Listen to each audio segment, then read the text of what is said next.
So here is what's going on.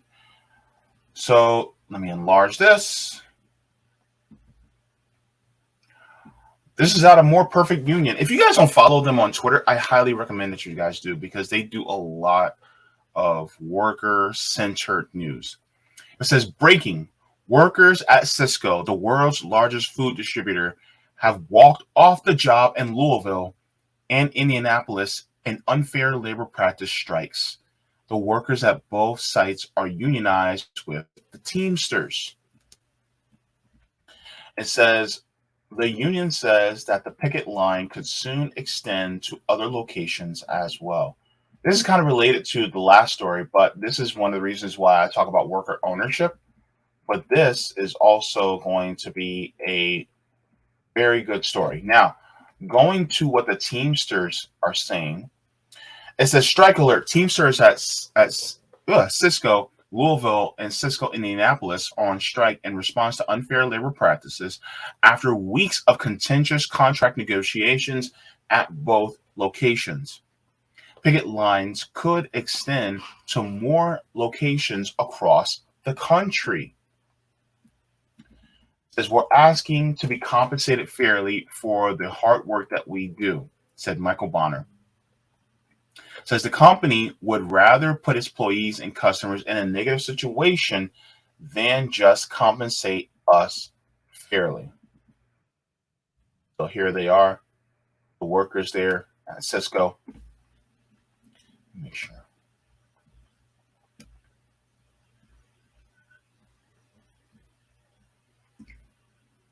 So you see all the workers there.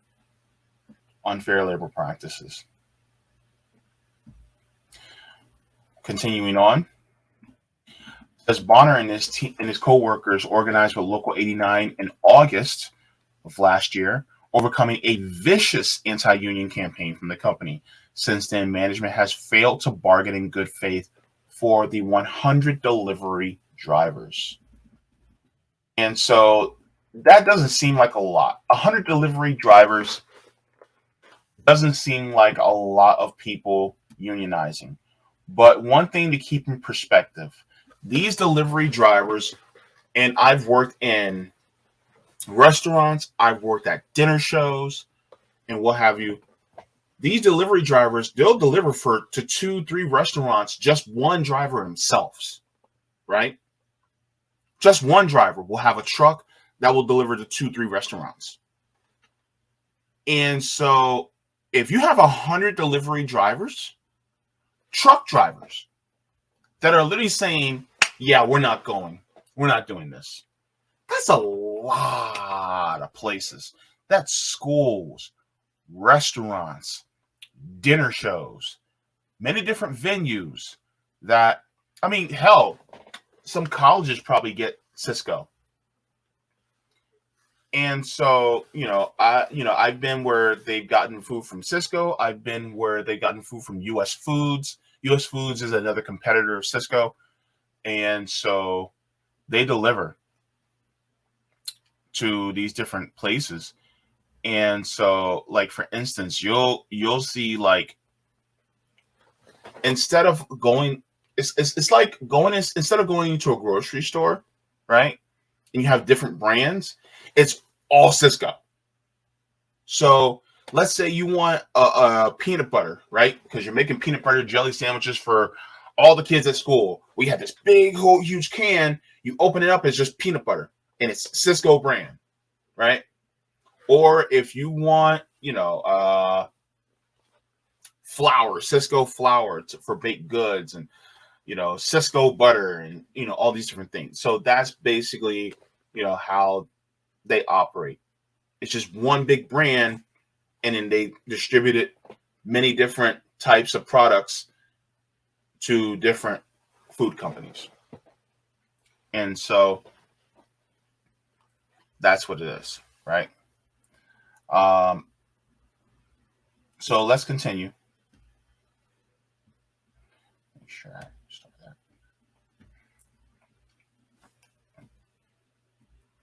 Because we've had it with this company in their disregard for workers.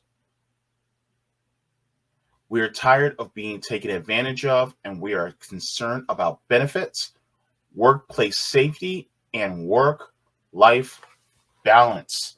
That's something that my generation is really focused on a lot, especially a lot of us millennials. We're definitely focused on work-life balance now.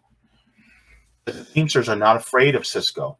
We're ready to do whatever it takes to get these folks the contract they deserve.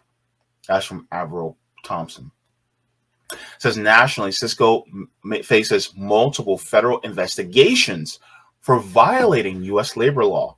Teamsters are in negotiations at several Sysco locations across the country, and hundreds of Teamsters are currently working without a contract or have contracts about to expire. Teamsters represent more than 10,000 Sysco workers nationwide. We're going to hold greedy employers accountable. That's from Tom Erickson. Teamsters nationwide are standing together to win the respect they deserve at this company. So this is what's going on at Sysco. And so there's also the article from Teamsters themselves that I'm also going to share with you guys as well.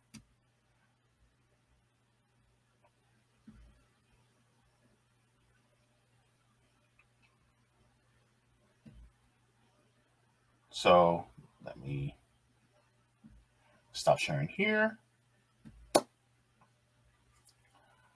Can I get to the yams? Sweet yams. Let me stop. Sorry, I'm thinking about food. I'm hungry.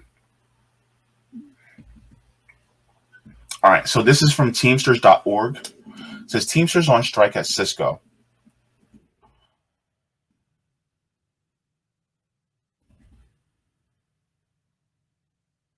So this one says more than 300 workers at Sysco Louisville and Sysco Indianapolis walk off job conscientious contract negotiations. Unfair labor practices. Sysco Louisville and Sysco Indianapolis are on strike in response to unfair labor practices after weeks of conscientious contract negotiations at both locations. Picket lines could extend to more locations across the country. This is basically saying a lot of the same things that they already said in their tweet, but so you guys can have this as well, so you guys can share, just in case there's some places that are a little bit low on food. You guys can say, well, this is why. So there's also a video that I want to share where they're talking about it, and you get to meet some of these striking workers as well.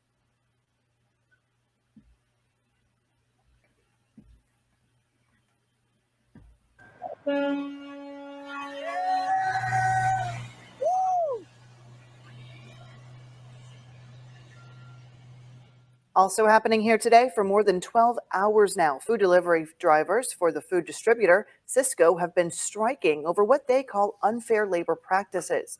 Drivers unionized in 2022, and earlier this month they rejected the company's last, best, and final contract offer. Where you see their delivery trucks all over town, Grace McKenna and photojournalist Philip Merle went to the picket line today. Grace explains how the strike could have impact across Louisville.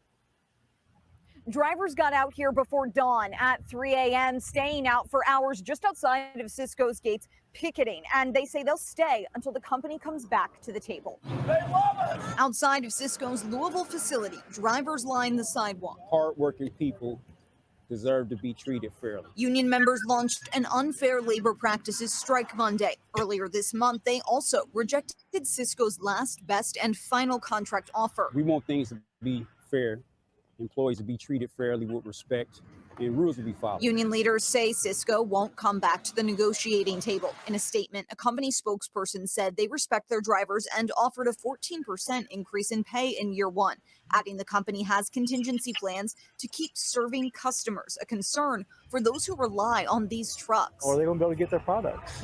maybe, maybe not. At JCPS Nutrition Services, nerves are steady. Dan Elner says they have multiple suppliers and order in advance. There's going to be school lunch, there's going to be school breakfast. It just might look a little bit differently. Elner says they also have tools in their belt in case the strike continues longer than a couple of weeks.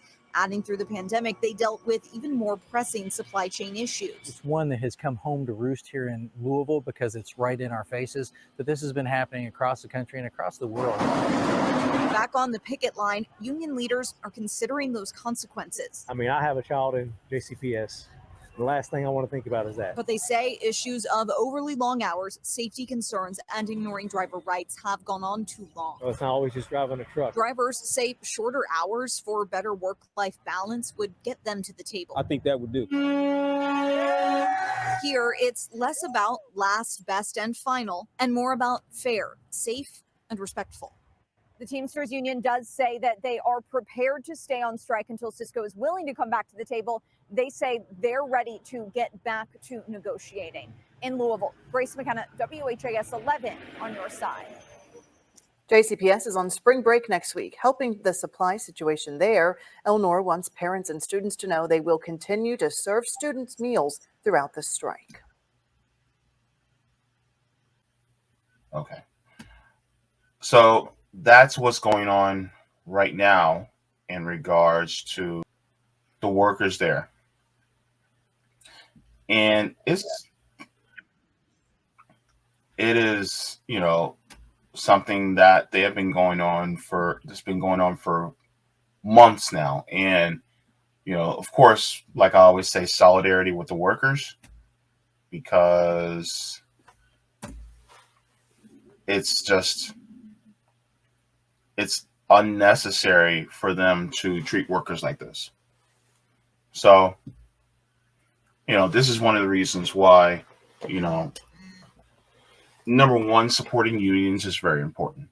But also, this is why people like me and RBN, we talk about workers strike back a lot. Because workers are constantly being tossed under the bus, even if they're in unions. See, here's the point.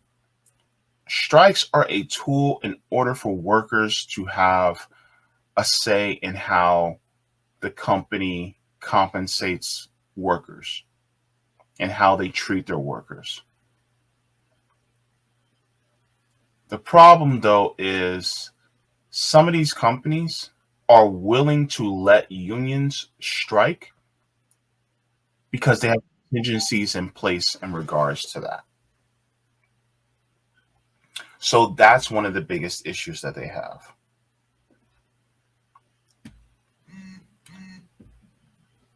So that's one of the reasons why I think this is an important thing to talk about, because the workers are constantly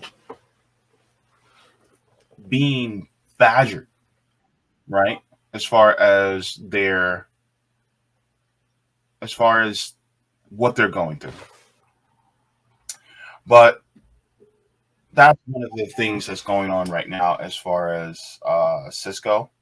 The thing is that, when it comes to what's going on with Sysco, that is a larger version of what's really have been going on in the country. And it's with Sysco and unions, it's like having a thinner armor from the bullets of a corporate dictatorship, but it still can get pierced, right?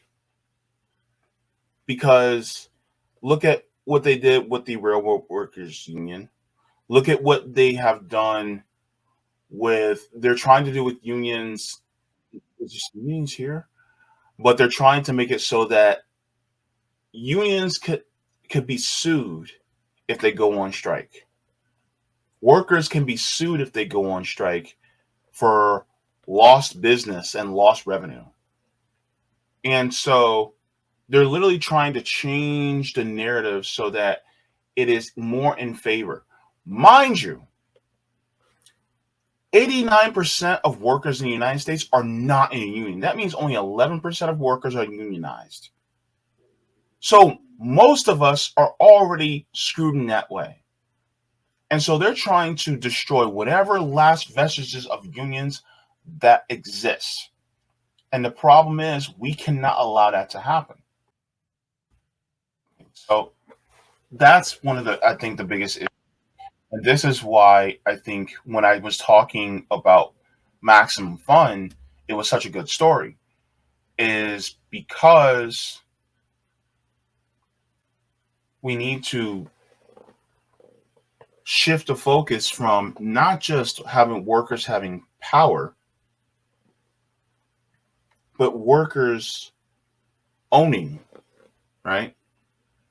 Because it's one thing for a owner to have company, and then you'll have an owner that's nice, that he'll say, well, I want my workers to, to have, they can be kind of like a Dan Price type of guy, right? Where they, Dan Price, he, only makes $70,000 a year now, and he, increased across the board all his workers, blah, blah, blah, right? But what if somebody like that sells the company, right? Or what if that person dies? Or what if that person, what if they go through a hostile takeover or something? Guess what? The workers no longer are able to have a benevolent boss anymore. The thing is that people like myself think that workers need to be the boss. Workers need to have a say over the way an establishment operates. And this goes beyond unions. This goes beyond, having to go on strike.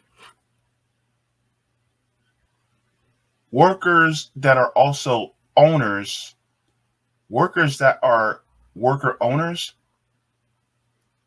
they just have to do votes in the decision-making process of the establishment. Strikes, it's not even really necessary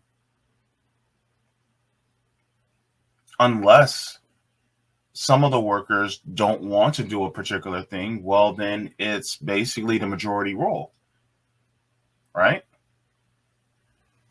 And so if workers all have a say in how the place operates,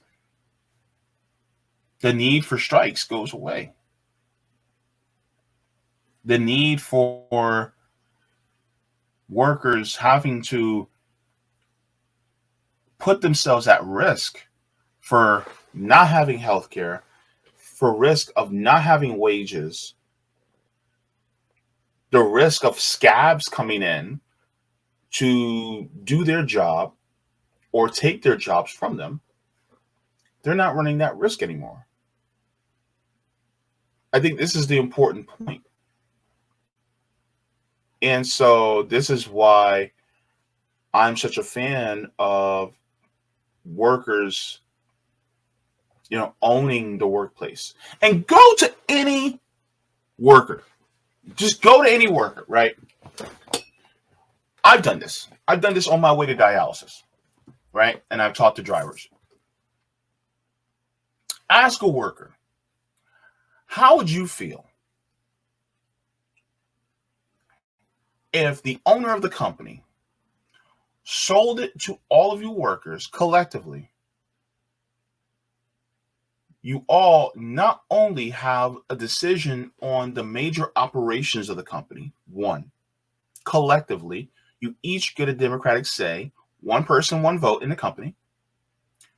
Then, on top of all that, you also get to share the profits among everyone in the company. And you guys decide how it's divvied up, right? And you also are part owner. Ask a worker how would they feel If instead of all the profits going to the top person at the job or to the shareholders, they get evenly distributed among all the workers, ask a worker how they would feel about that. Go ahead. Go ahead. Ask them. And I bet you 9 times out of 10, they're going to go, well, that sounds like a great deal. I think I would love that. And that's why I'm such in favor for it.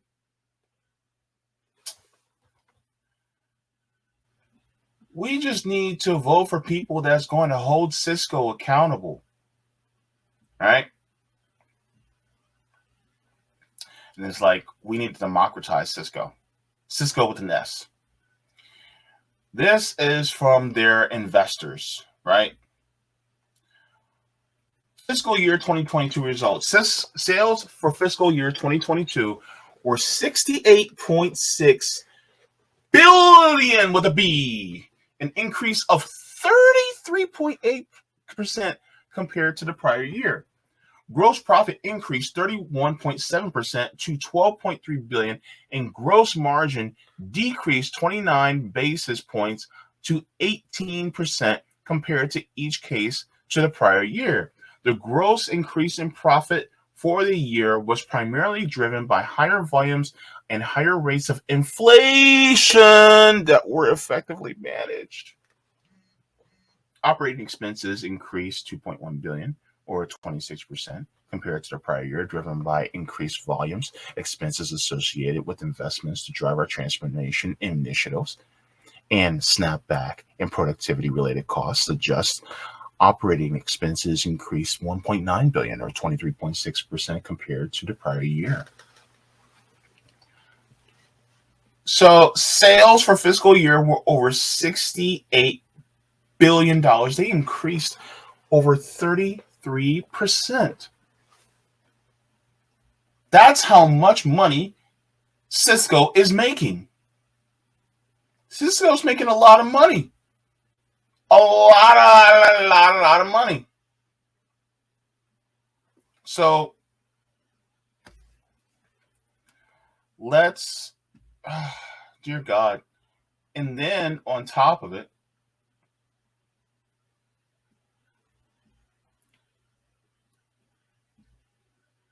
let's go to, now we've seen how much they've been pulling in, right?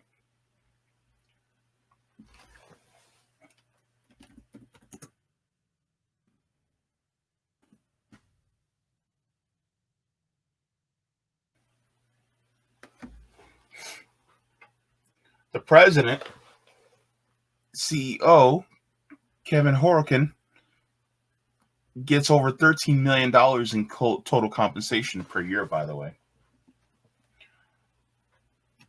But let's look at Sysco as far as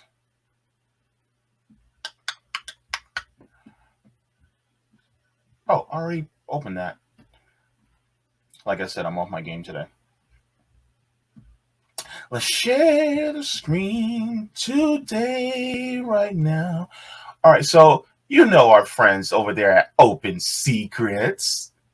I will keep your secrets. All right. This is for Sysco. Look at the divide. Party of recipients. Republicans received 67.85% of the donations, whereas Democrats received 32.15%. So if you see this, and take a look,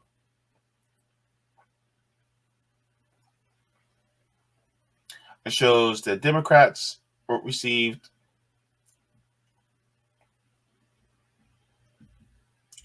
so they donate to all parties, both parties, the uniparty.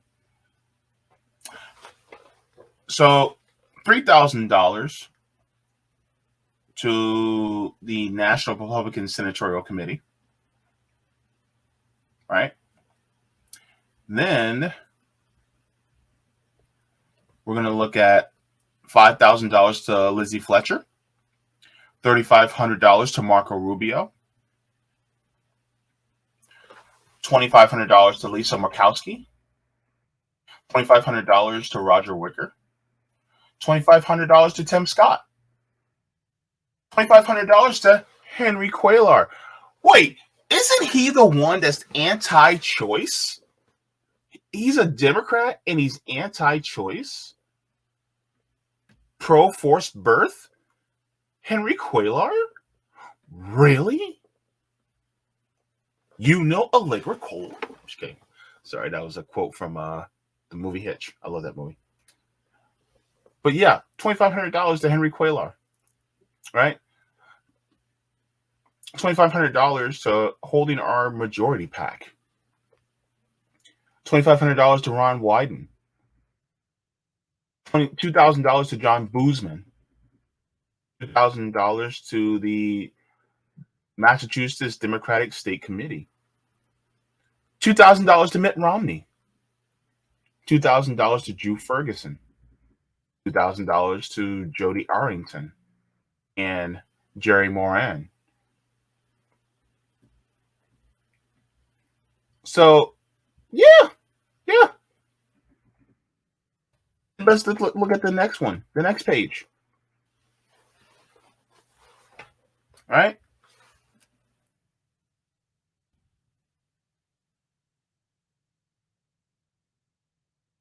Somebody donated $3 to Cory Booker. Probably working for them. Who was probably working for Sysco.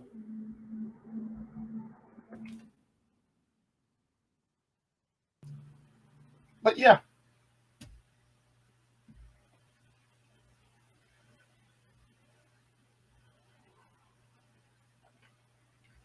It's just sad.